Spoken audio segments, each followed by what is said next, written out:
For Telesur, I'm Cody Weddle in Caracas, Venezuela. We start in Bolivia, where incumbent President Evo Morales has won a landslide victory, launching him into a second term in office.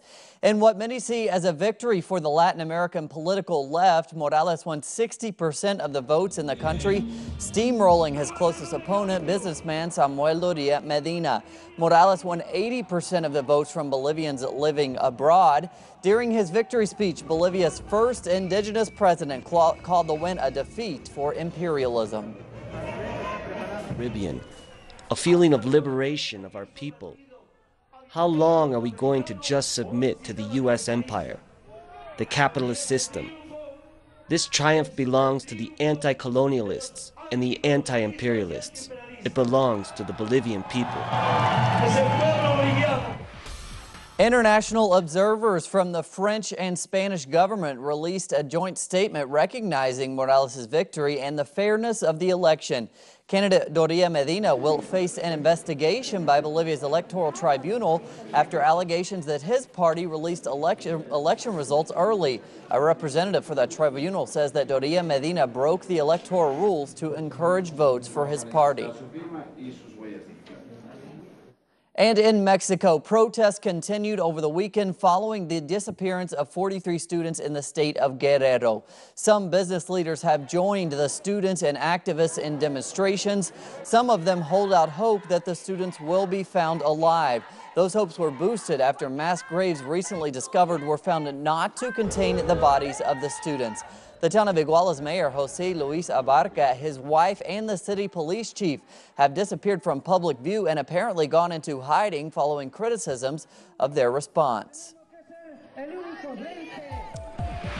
And in Chile, on the anniversary of what some call the discovery of the New World by Christopher Columbus, the Mapuche indigenous community and other social movements demonstrated in the capital of Santiago. Nearly 6,000 people demonstrated in the streets Sunday, calling for October 12th to be renamed the Day of the Mapuche Resistance. The Mapuche represents the largest indigenous community in Chile and has been engaged in long-running territorial disputes to reclaim ancestral lands from private companies. In Brazil, former presidential candidate Marina Silva has officially thrown her support behind Aécio Neves ahead of the election's second round on October 26. Current President Dilma Rousseff didn't seem fazed by the announcement, saying that both candidates have the same neoliberal economic plan. Rousseff won the first round of voting on October 5th and has accused Neves of wanting to put an end to social assistance in South America's largest nation.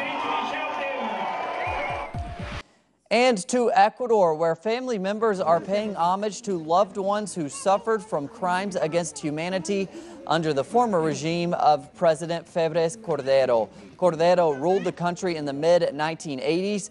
In a symbolic demonstration, families of more than 40 youth who were killed by the federal police force built kites with photographs of the victims. The commemoration took place as 9 generals and police members are standing trial for the repression carried out under the former governments. In the Syrian town of Kobani, near the Turkish border, a new offensive by the majority Kurdish fighters has succeeded in winning back key parts of the city from Islamic State forces. The U.S.-led coalition conducting airstrikes on the Islamic State group has consolidated control over the area by convincing Turkey to allow Washington to use its air bases. That's on top of providing training centers for so-called moderate rebels fighting in the region. Britain's frontline healthcare workers are on strike for the first time in 32 years. The action was prompted after the government refused a 1% pay raise. It comes despite the fact that wages have fallen by some 12% against inflation. Britain's national health system is one of the world's most famous healthcare systems, providing free, high-quality care to all. As the world's 4th largest employer, attempts to organize within the NHS are an important indictment of austerity in Britain. Liberia's embattled healthcare workers are also considering a strike over pay in the midst of their monumental effort to fight the Ebola virus there. Workers want their pay to be upped for the duration of the epidemic, which has so far killed over 4,000 people and hit Liberia harder than any other country. While doctors receive over $800 extra per month in hazard pay, other healthcare workers receive only $435 extra per month. And in Palestine, although Israeli airstrikes have stopped, tensions between Israelis and Palestinians continue. Israeli police clashed with Palestinian activists in Jerusalem Monday over limited access to the Al-Aqsa Mosque during the Jewish Sukkot holiday.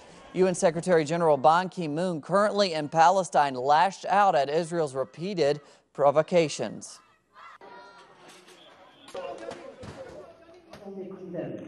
The continued settlement activity by Israel. I'm also deeply concerned by repeated provocations at the holy site in Jerusalem.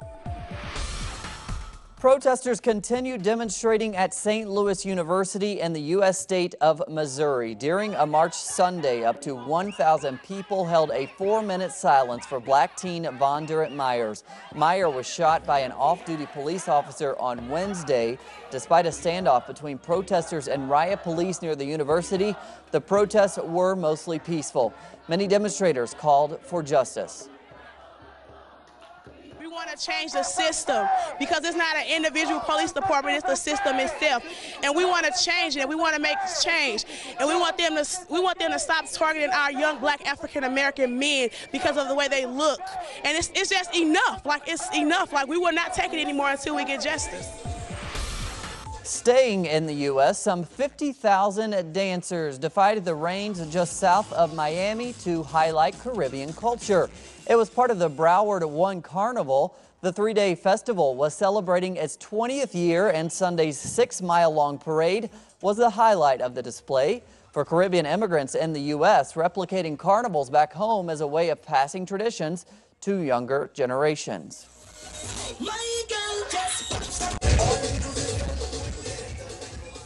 More on those stories and others at our website, telesurtv.net/English. For Telesur English, I'm Cody Weddle. Have a great day.